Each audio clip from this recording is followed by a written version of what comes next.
Hello दोस्तों, कैसे हैं हम? मैं आपका दोस्त सचिन राणा। बहुत दिनों से आप लोगों से कनेक्ट नहीं किया था, तो मैंने सोचा बहुत आपको म्यूज़िक व्यूज़िक सुना लिया और बहुत कुछ दिखा लिया, तो मैंने सोचा कि आप आज आपसे ना एक स्टोरी शेयर करते हैं। तो स्टोरी इस तरीके की है कि मतलब एक बहुत पहले ना एक राजा हुआ करता था। तो वो जो राजा था, उस राजा का क्या था कि मतलब उसके राज्य में एक बार बहुत भयंकर अकाल पड़ा। उसके राज्य में इतना भयंकर अकाल पड़ा कि लोगों के खाने के लाले पड़ गए, मतलब लोगों के पास खाने के लिए भी कुछ नहीं था। तो उस राजा ने क्या किया कि लोगों की दिक्कत को देखते हुए उसने सबके लिए मतलब खाना बनवाना शुरू कर दिया और उनको बोला कि आप लोग अपने घर में मत बनाइए, जो भी बचा हुआ है उसको बचा के रखिए, मैं आप लोगों के लिए खाना बनवाता हूँ। तो उसने क्या किया कि रोज़ लाइन लगवाना शुरू कर दी और रोज़ लोगों को खाना खिलाना शुरू कर दिया। और उसके साथ साथ मतलब वो भी वहाँ जाता था, देखता था लाइन में जब लोगों को खाना वगैरह बट रहा है, तो वो भी उनके साथ वहाँ पे कोशिश करता था कि हेल्प करता था अपने जो वो लोग थे उनकी। तो उसने देखा कि रोज़ एक बच्चा आता है और वो बच्चा सबसे पहले आ जाता है वैसे तो, और सबसे आखिरी में खाने लेता है। तो मतलब वो उसको नोटिस करता रहा। वो लड़का सबसे पहले आ जाता था, सबसे आखिरी में खाना लेता था। वो उसको कुछ दिन तक नोटिस करता रहा, लेकिन एक दिन उससे रहा नहीं गया और उसने उससे सवाल पूछ लिया। उसने उसको बोला कि बेटा, तुम इतनी जल्दी आते हो तो सबसे पहले खाना लो, ताकि तुम्हारा पेट भी भर जाए और मतलब सब कुछ अच्छा रहे, तुमको ज़्यादा भी खाना मिल सकता है। तो बच्चे ने ये सुन के जवाब दिया कि महाराज, अगर मैं आ जाता हूँ सबसे पहले वो बात तो अलग है, लेकिन अगर मैं ज़्यादा खाना ले लूँगा तो पहली बात तो किसी गरीब के घर में मतलब उतना खाना नहीं पहुँचेगा जितना उनको ज़रूरत है। मेरी वजह से कोई भूखा ना रह जाए, पहली बात। दूसरी ये कि मतलब मेरा पेट तो छोटा सा है महाराज, मैं तो छोटा बालक हूँ, मेरा तो बचे खुचे से भी गुजारा हो जाता है। तो महाराज उसकी बात सुन के मतलब महाराज ने सोचा कि यार क्या बात बोल दी बच्चे ने। तो महाराज को बच्चा अच्छा लगा।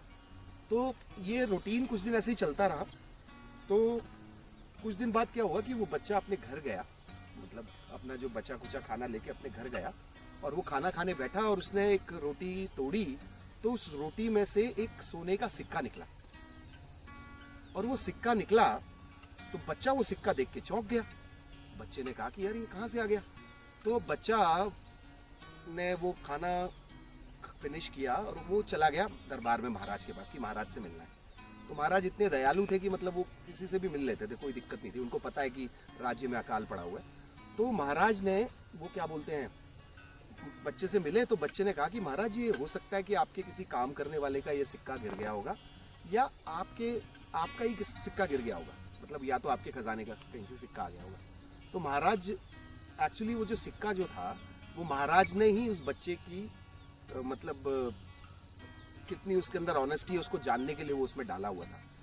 तो महाराज बड़े खुश हुए। महाराज ने बोला कि ये बताओ यार, ये चाहता तो ये सिक्का रख भी सकता था। तो महाराज जो थे वो निसंतान थे, उनकी कोई संतान नहीं थी, मतलब राज्य का कोई उत्तराधिकारी नहीं था। तो महाराज ने क्या किया कि अगले दिन सभा बुलाई और पूरे राज्य के सामने, पूरे अपने दरबारियों के सामने उसको अपना भावी राजकुमार घोषित कर दिया। तो मतलब इस स्टोरी से हम ये समझते हैं, आप सोचिए कि वो बच्चा कितना मतलब गरीब घर से आता था, उसको लाइन में लगना पड़ रहा था, और वो आज एक ऐसे देश का राजकुमार बनने वाला है, उसी देश का, because only of one thing, honesty. हम लोग हमेशा सबसे यही बातें करते रहते हैं, ऑनेस्ट रहिए, बीइंग एन ऑनेस्ट, मतलब honesty is the best policy. But सही मायने में हम ऑनेस्टी को कभी फॉलो नहीं कर पाते। हम लोग अपने आप से झूठ बोलते रहते हैं, इतना झूठ बोलते हैं कि हम कभी सच्चाई का सामना नहीं कर पाते।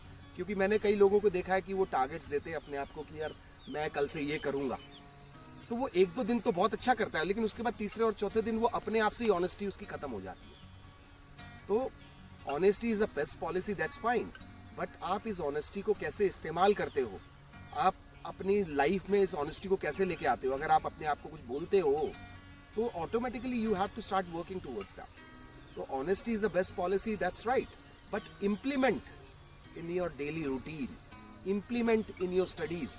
आप कितने लोगों से ऑनेस्ट रह सकते हैं। आप अपने माँ बाप के लिए ऑनेस्ट रहिए, because obviously they are spending money on you, वो आप पे पैसा लगा रहे हैं। आप उनके पैसे को ज़ाया मत कीजिए, नशों में, अपने मज़ों में, उन चीज़ों में ज़ाया मत कीजिए। आपको नहीं पता आपके पिताजी वो पैसा कहाँ से ला रहे हैं। तो आपको ये चीज़ें सोचनी चाहिए। लेकिन हमारा जो आज का यूथ है वो कभी इसके बारे में कुछ नहीं सोचता, वो लोग सिर्फ अपने मज़े की तरफ ललायत हो जाते हैं।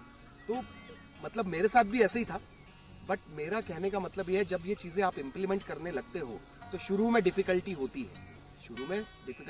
है, लेकिन अगर आप उस चीज़ से ऑनेस्ट हो जाओ, अपने गोल से ऑनेस्ट हो जाओ, अपनी लाइफ से ऑनेस्ट हो जाओ, अपनी हेल्थ से ऑनेस्ट हो जाओ, अपने ड्रीम से ऑनेस्ट हो जाओ, तो ऑटोमेटिकली आप एक सीरियसनेस हो जाती है। मज़े करने का टाइम आएगा, मज़े के टाइम पे मज़े कीजिए, ऐसा नहीं है कि मज़े छोड़ दीजिए, लेकिन अपने आप से ऑनेस्ट बनिए।